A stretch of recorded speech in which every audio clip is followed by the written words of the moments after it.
Nagpaliwanag na si Vice Ganda kung bakit pansamantala siyang hindi napapanood sa It's Showtime.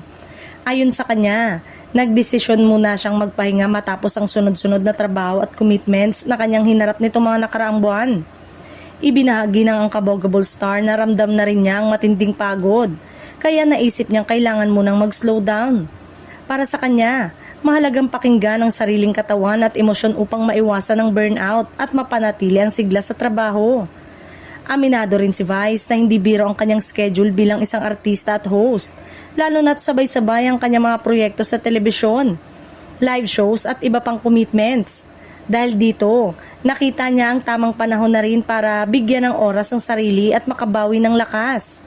Bagamat wala siya sa harap ng kamera sa kasalukuyan, nilinaw niya na hindi niya tuluyang iniiwan ang programa. Sa katunayan, araw-araw pa rin umano siyang nakatutok at sumusubaybay sa mga kaganapan sa show. Bilang patunay ng kanyang malasakit sa programang naging malaking bahagi ng kanyang buhay. Patuloy rin niyang ipinapahayag ang kanyang suporta sa kanyang mga co-host at sa buong team ng It's Showtime na patuloy na nagbibigay saya sa madlang people kahit wala siyang pansamantala. Hindi rin nawawala ang kanyang tiwala na maayos na naipagpapatuloy ang saya at enerhiya ng programa. Gayunpaman, para sa maraming tagahanga, ang hakbang na ito ni Vice Ganda ay tila may mas malalim na kahulugan. Para bang unti-unti na niyang inihanda ang sarili sa mas tahimik at balanseng pamumuhay.